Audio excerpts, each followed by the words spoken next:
سبحان الذی اسری بعبدہ، پاک ہے وہ ذات جو لے گئی اپنے بندے کو راتوں رات مسجد اقصی سے مسجد حرام سے مسجد اقصی تک۔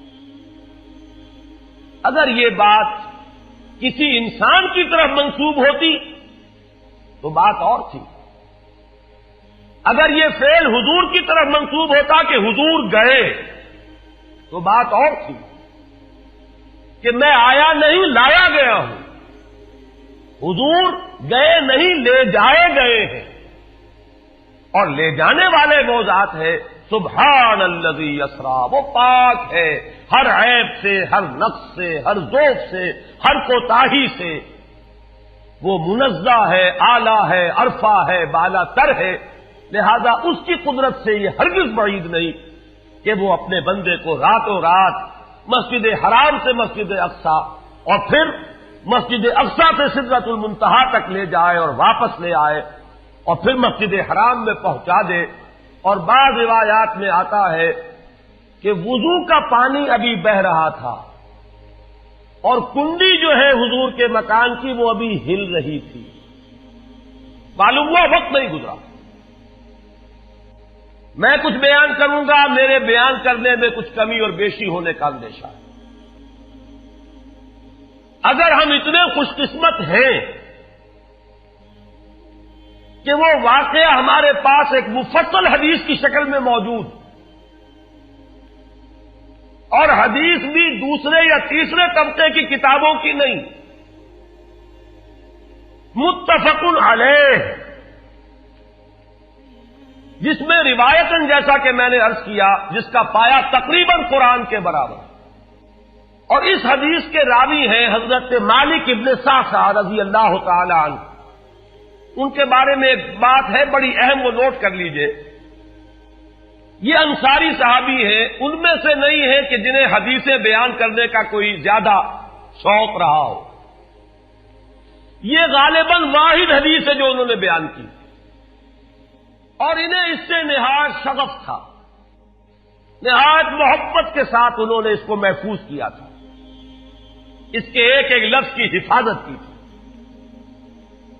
چنانچہ بعض دوسرے وہ صحابہ بھی جنہوں نے خود حضور سے یہ بات سنی ہوئی تھی، اب ایک تو وہ خود براہ راست روایت کر رہے حضور سے کہ ہم نے سنا، حضرت انس ابن مالک رضی اللہ تعالی عنہ خود، لیکن وہ صحابہ بھی ان کی خدمت میں خاص طور پر حاضر ہو کر ان سے اس روایت کو سنتے تھے، اس لیے کہ اس روایت میں ان کا درجہ بہت بلند ہے، ان کو اس سے بہت شغف تھا۔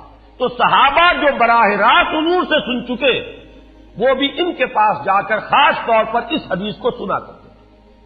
چنانچہ یہ روایت جو متفق علیہ ہے، یہ امام بخاری جو اس کو لائے ہیں عن قتادہ عن انس بن مالک عن مالک ابن صعصعہ رضی اللہ تعالی عنہم، حضرت انس ابن مالک سے روایت موجود ہے مسلم شریف میں براہ راست ان سے، لیکن یہ اس روایت کو بیان کر رہے ہیں حضرت مالک ابن صعصعہ رضی اللہ تعالی عنہ کے حوالے سے۔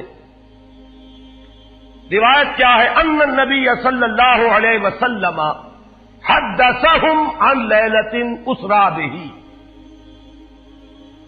اب دیکھیے یہ مرفوع حدیث ہو گئی، حضرت صعصعہ بیان فرما رہے ہیں کہ نبی اکرم صلی اللہ علیہ وسلم نے خود ہمیں سنایا، وہ حالات و واقعات سنائے جو اس رات کو پیش آئے جس رات کے انہیں لے جایا گیا۔ قال بینما انا فی الحطیم وربما قال فی الفجر، حضور فرماتے ہیں کہ میں اسی اثنا میں کہ میں حتیم میں تھا، اور ایک دوسری روایت میں الفاظ حجر آئے ہیں، وہ بھی کہتے ہیں اسی حصے کو، مضطجعا میں لیٹا ہوا تھا، اذ اتانی آتن کہ اچانک میرے پاس ایک آنے والا آیا۔ یہ آنے والے کون ہیں؟ حضرت جبرائیل، یہ بعد میں واضح ہو جائے گا۔ فَاشْتَقَّ مَا بَيْنَ هَٰذِهِ إِلَىٰ هَٰذِهِ، حضور نے اشارہ فرمایا، اس نے یہاں سے یہاں تک میرا سینہ چاک کیا، یعنی من طفرت نہرہ ہی الی شعرتہ ہی، یہ جو گڑھا ہے حلق کا گڑھا، یہاں سے لے کر تیرے ناک تک سینہ چاک کیا، فاستخرج قلبی، اور میرا دل نکالا، ثم اعطیت بطست من ذهب مملوء ایمانا فغسل قلبی، پھر ایک تشت لایا گیا سنہری جو ایمان سے مملو تھا، بھرا ہوا تھا، تو پھر اس کے ذریعے سے میرے اس قلب کو، سینے کو دھویا گیا، ثم غسل ثم اعید، وفی روایت اس کے بعد اس کو لوٹا دیا گیا اور پھر وہ زخم بھی سی دیا گیا۔ ایک روایت میں آتا ہے ثم غسل البطن بماء زمزم ثم ملئ ایمانا وحکمتا، اسی طریقے سے پورے پیٹ کو بھی صاف کیا گیا مائے زمزم سے، اور اس میں بھی ایمان اور حکمت بھر دیے گئے۔ ثم اعطیت بدابۃ، پھر میرے پاس ایک چوپایا لایا گیا، دون البغل فوق الحمار، جو بغل یعنی خچر سے تو کچھ چھوٹا تھا، اور حمار یعنی گدھے سے کچھ بڑا تھا، اب یہ جو سفید تھا، یقال لہ البراق، جس کا نام براق ہے، وَيَدَعُ خَطْوَهُ عِنْدَ أَقْصَى طَرْفِهِ، اور اس کا ہر قدم اس کی حد نگاہ پر جا کر پڑتا تھا۔ فَعِلْتُ عَلَيْهِ، میں اس پر سوار ہوا، فَانْطَلَقَ بِي جِبْرَائِیل، اب یہاں نام آ گیا، وہ آنے والے کون تھے؟ پھر چلے میرے ساتھ حضرت جبرائیل، حتی اتی السماء الدنیا، یہاں تک کہ وہ آسمان دنیا تک پہنچ گئے، جو پہلا آسمان۔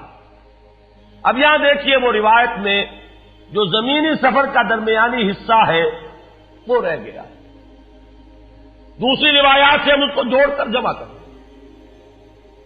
کہ پہلا زمینی سفر ہے، مسجد اقصیٰ تک پہنچے ہیں، وہاں جا کر روایت میں آتا ہے میں نے وہی اپنے اس خچر کو باندھا، براق کو، جہاں انبیاء باندھا کرتے تھے، اور پھر وہاں میں نے نماز ادا کی، بہت سے لوگ جمع ہوئے، میں منتظر تھا کہ کون نماز پڑھائے گا، کہ جبرائیل نے میرا ہاتھ پکڑ کر مجھے آگے کیا، میں نے نماز پڑھائی، اور پھر جبرائیل نے مجھے بتایا کہ یہ تمام انبیاء تھے جو اس دنیا میں مبعوث ہوئے ہیں، اور آج آپ نے ان سب کی امامت کی۔ یہاں سے پھر شروع ہوا ہے وہ دوسرا سفر، لیکن جب پہلے آسمان تک پہنچے، فاستفتح، انہوں نے دستک دی، کھلوانا چاہا، قیل من ھذا، پوچھا گیا کون ہے؟ قال جبرائیل، انہوں نے جواب دیا جبرائیل۔ قیل ومن معک، پوچھا گیا کہ آپ کے ساتھ کون ہے؟ دیکھیے یہاں ذہن میں رکھیے گا، اس امکان کو کوئی شخص مسترد نہیں کر سکتا کہ ان ملائکہ کے علم میں ہو، لیکن پھر بھی پوچھ رہے ہیں، قانون قانون ہے، دروازے پر دستک دینی ہوگی، آئیڈینٹی ڈسکلوز کرنی ہوگی، چاہے علم میں ہو۔ جج جو ہے وہ اپنے علم کی بنیاد پر فیصلہ کبھی نہیں دے گا، وہ تو مقدمے کی سماعت ہوگی، شہادتوں کی بنیاد پر فیصلہ ہوگا۔ ذاتی علم کی بنیاد پر کرنا ہے تو وہ خود کسی اور عدالت میں اس مقدمے کو منتقل کرے اور وہاں گواہ کی حیثیت سے پیش ہو، تو قانون قانون ہے۔ پوچھا گیا آپ کے ساتھ کون ہے؟ قال محمد صلی اللہ علیہ وسلم۔ قیل وقد ارسل الیہ، پوچھا گیا کیا انہیں بلایا گیا ہے؟ قال نعم، انہوں نے فرمایا ہاں۔ قیل مرحبا بہ فنعم المجیء، جا ففتح فلما خلصت، اس کے بعد کہا گیا مرحبا ان کے لیے، تہنیت ہے، مبارکباد ہے، خوش آمدید ہے، کیا ہی اچھے ہیں وہ جو لائے گئے ہیں۔ پھر وہ سمائے دنیا جو ہے اس کا دروازہ کھولا گیا، میں اس میں داخل ہوا، فیضا فیہا آدم، میں نے دیکھا وہاں حضرت آدم تشریف فرما ہے۔ فقال ھذا ابوک، جبرائیل نے کہا یہ آپ کے جد امجد ہیں، فسلم علیہ، ان کو سلام کیجئے، فسلمت علیہ، میں نے انہیں سلام کہا، فرد السلام، انہوں نے سلام کا جواب دیا، ثم قال مرحبا بالابن الصالح والنبی الصالح، خوش آمدید ہے، مرحبا ہے صالح بیٹے اور صالح نبی پر۔ ثم صعد بی، پھر مجھے اور اٹھایا گیا، حتی اتی السماء الثانیہ، یہاں تک کہ جبرائیل پہنچ گئے دوسرے آسمان تک۔ فاستفتح، پھر وہی سوال و جواب ہے، میں اب ترجمہ نہیں کروں گا۔ قیل من ھذا قال جبرائیل، قیل ومن معک قال محمد، قیل وقد ارسل الیہ قال نعم، قیل مرحبا بہ فنعم المجیء جاء ففتح فلما خلصت، جب یہ سارا اس کارروائی کے بعد داخل ہوئے ہیں دوسرے آسمان پر، فَإِذَا یحییٰ وعیسیٰ وَهُوَ ابْنَا خَالَةٍ، وہاں میں نے دیکھا کہ یحییٰ اور عیسیٰ ہیں اور یہ خالہ زاد بھائی ہیں۔ قال ھذا یحییٰ وھذا عیسیٰ فسلم علیہما، فسلمت فردا، ثم قال مرحبا بالاخ الصالح والنبی الصالح، انہوں نے بھی کہا خوش آمدید اور مرحبا ایک صالح بھائی اور صالح نبی کو، یہاں نوٹ کیجئے گا، حضرت عیسیٰ اور حضرت یحییٰ یہ بنی اسرائیل میں سے، لہذا حضور کو اپنا بیٹا نہیں کہہ سکتے، بھائی کہہ رہے ہیں۔ آدم جد امجد ہیں، انہوں نے بیٹا کہا ہے، مرحبا بابن الصالح والنبی الصالح، وہ نبی تو ہے، سب کہیں گے نبی، لیکن کوئی بھائی کہے گا، کوئی بیٹا کہے گا، ابراہیم بیٹا کہیں گے، موسیٰ وہ بھائی کہیں گے، جن کی نسل سے آپ نہیں ہیں، وہ جو براہ راست نسل چلی آ رہی ہے اس میں جو ذکر کرے گا وہ بیٹے کے نفس سے کرے گا۔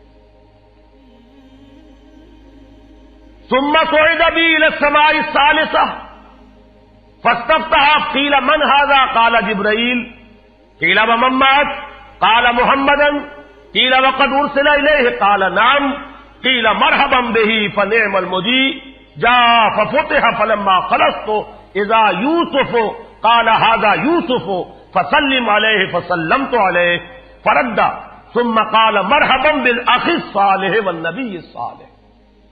اب مجھے ترجمے کی ضرورت نہیں ہے، ایک مرتبہ بات آپ نے سمجھ لی، اب تیزی کے ساتھ میں اس حدیث کو پڑھ دینا چاہتا ہوں۔ ثم صعد بی، پھر مجھے اور بلندی پر لے جایا گیا، حتی اتی السماء الرابعہ فاستفتح، قیل من ھذا قال جبرائیل، قیل ومن معک قال محمد، قیل وقد ارسل الیہ قال نعم، قیل مرحبا بہ فنعم المجیء جاء ففتح فلما خلصت فاذا ادریس فقال ھذا ادریس فسلم علیہ، فسلمت علیہ، فرد ثم قال مرحبا بالاخ الصالح والنبی الصالح۔ یہاں ملاقات ہوئی حضرت ادریس علیہ الصلوۃ والسلام سے۔ ثم صعد بی حتی اتی السماء الخامسۃ فاستفتح، قیل من ھذا قال جبرائیل، قیل ومن معک قال محمد، قیل وقد ارسل الیہ قال نعم، قیل مرحبا بہ فنعم المجیء جاء ففتح فلما خلصت فاذا ہارون قال ھذا ہارون فسلم علیہ، فسلمت علیہ، فرد ثم قال مرحبا بالاخ الصالح والنبی الصالح۔ ثم صعد بی حتی اتی السماء السادسہ فاستفتح، قیل من ھذا قال جبرائیل، قیل ومن معک قال محمد، قیل وقد ارسل الیہ قال نعم، قیل مرحبا بہ فنعم المجیء جاء ففتح فلما خلصت فاذا موسیٰ قال ھذا موسیٰ فسلم علیہ، فسلمت علیہ، فرد ثم قال مرحبا بالاخ الصالح والنبی الصالح۔ چھٹے آسمان پر یہ حضرت موسیٰ سے ملاقات ہوئی. فلما جاوزت بتا، جب میں آگے بڑھا تو حضرت موسیٰ روئے. قیل ما یبکیک، ان سے پوچھا گیا کہ آپ کو کیا چیز رلا رہی ہے؟ قال ابکی لأن غلاما بعث بعدی،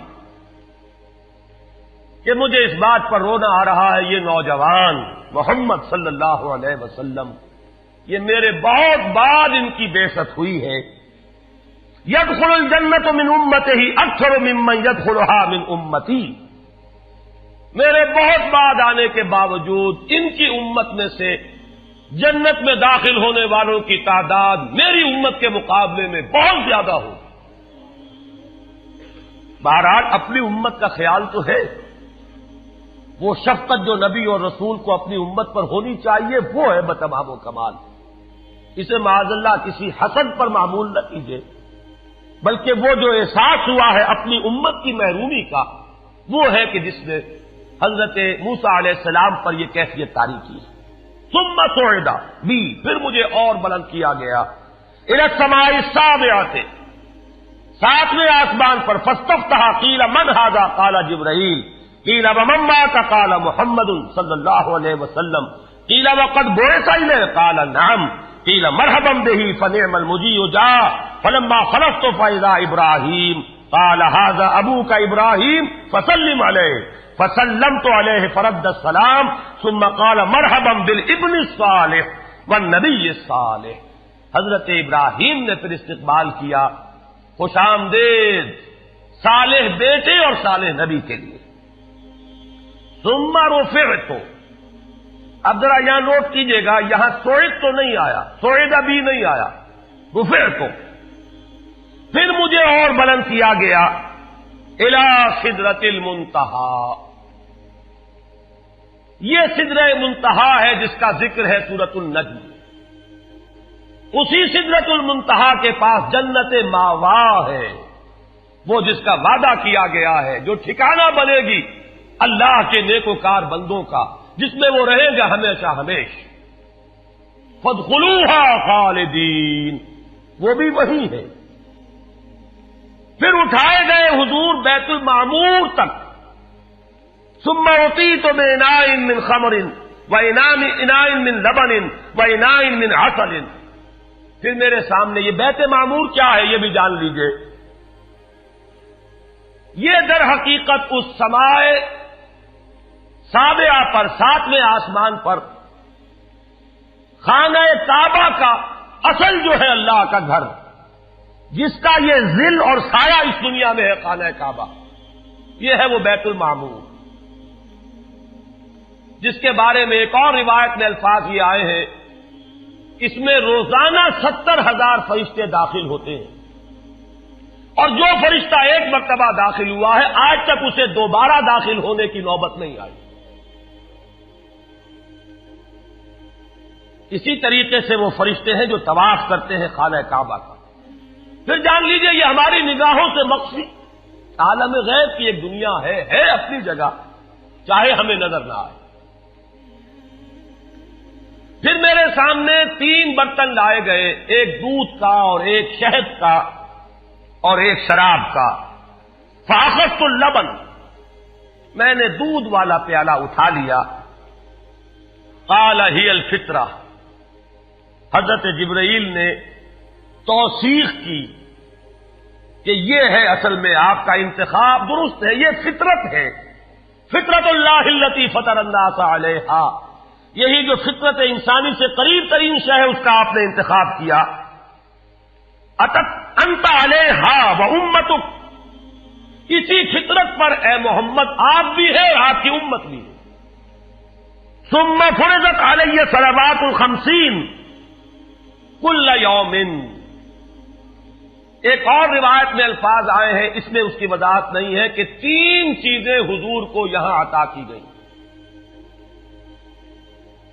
ایک تو 50 نمازیں جو فرض ہوئی، ایک دن رات میں 50 نمازیں، اور ایک سورہ بقرہ کی آخری 2 آیات جو تحفہ اللہ نے دیا محمد کو امت کے لیے صلی اللہ علیہ وسلم. آمن الرسول بما انزل الیہ من ربہ والمؤمنون کل آمن باللہ وملائکتہ وکتبہ ورسلہ. یہاں سے لے کر آخر تک فانصرنا علی القوم الکافرین تک یہ 2 آیات یہ جنت کے خزانوں میں سے 2 خزانے ہیں جو شب معراج کو عطا ہوئے ہیں محمد الرسول اللہ کو بطور تحفہ امت کے لیے. اور تیسری بات یہ کہ اے نبی آپ کی امت کے لیے یہ خصوصی بات ہے کہ آپ کی امتیوں کے گناہ کبیرہ بھی بغیر توبہ کے معاف ہو سکیں گے. یہ خصوصی تحفے ہیں جو امت کے لیے لے کر آئے محمد صلی اللہ علیہ وسلم. 3 تحفے نماز جو اس معراج میں فرض ہو رہی ہے اور اسی کو حضور کہہ رہے ہیں الصلاۃ معراج المومنین. اہل ایمان کے لیے یہ بمنزلہ معراج ہے. اس میں پھر روایت میں تفصیل آ رہی ہے.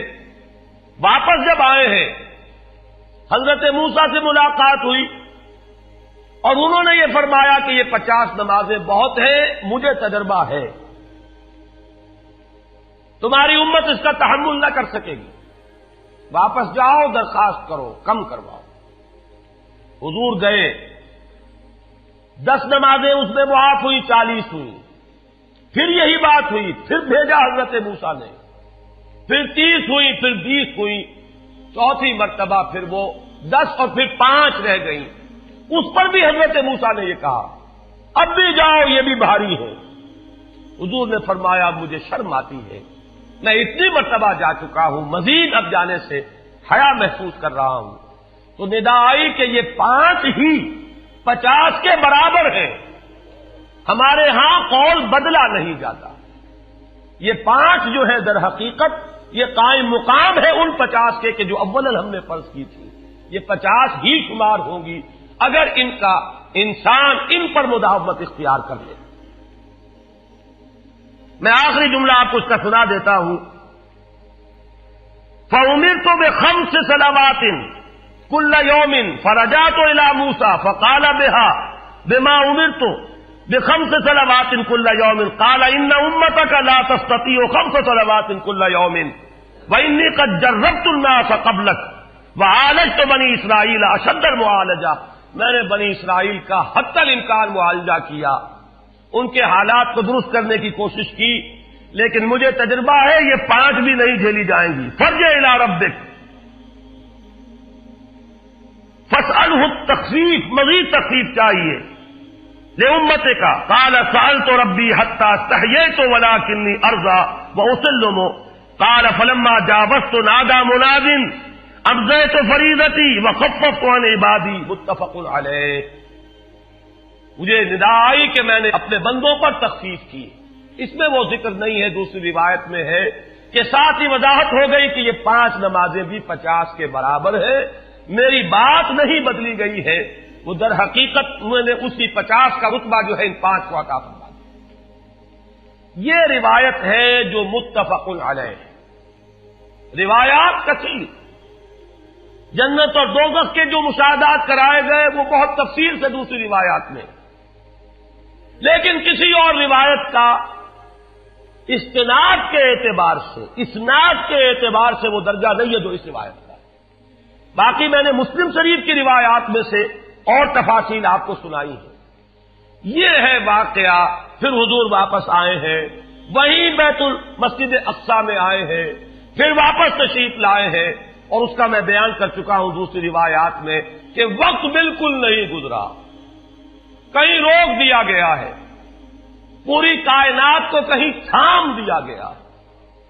یہ بات تو وہ ہے جو آج سے پہلے بھی سمجھ میں آ سکتی تھی کہ شاید کسی ایک جگہ پر پوری کائنات کو روک دیا گیا. وقت بالکل نہیں گزرا کسی کے لیے. لیکن جیسا کہ میں نے عرض کیا, اس وقت تو یہ بھی سمجھ میں آتا ہے کہ سب کے لیے وقت گزر رہا ہو اور صرف محمد الرسول اللہ کے لیے نہ گزرے صلی اللہ علیہ وسلم. آج یہ بات بھی سمجھ میں آ سکتی ہے, لیکن یہ ہے کہ قرین قیاس وہی پہلی بات ہے. کہ اس میں پورے اس وقت کے لیے وقت کی رفتار کو روک دیا گیا ہو، وہ مسئلہ یاد آ گیا کہ آگے بڑھو یا وقت کی رفتار روک دو۔ تو یہ وقت کی رفتار ہے جو محمد الرسول اللہ صلی اللہ علیہ وسلم کے لیے روک دی گئی۔ اس کے بعد جو ہنگامہ ہونا چاہیے تھا وہ ہوا۔ صبح جب حضور نے فرمایا کہ یہ میرے ساتھ واقعہ پیش آیا ہے تو جو رد عمل ہونا چاہیے تھا وہ ہوا ہے۔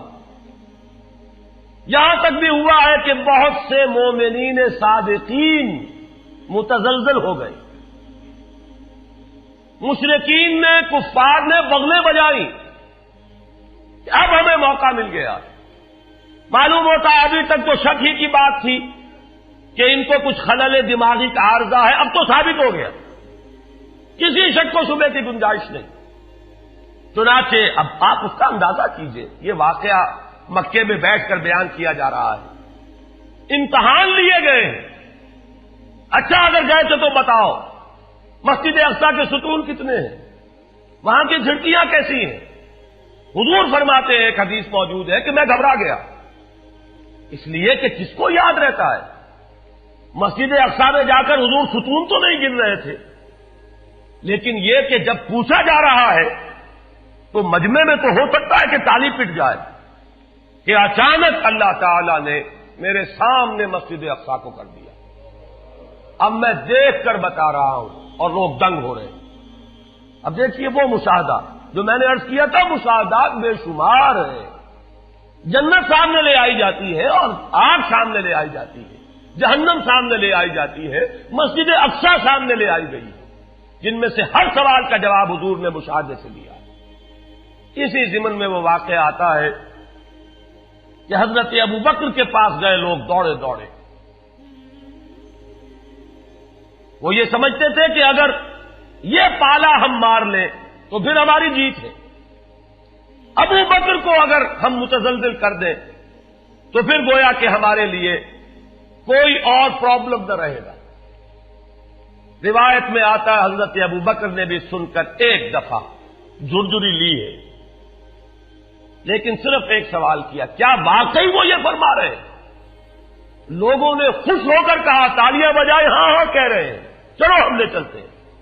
انہوں نے سمجھا کہ ہمارا وار جو ہے کارگر ہوا ہے، واقعی کو تزلزل ہے، لیکن اگلا جواب ابوبکر کا یہ تھا، اگر وہ کہہ رہے ہیں تو 100% درست کہہ رہے ہیں۔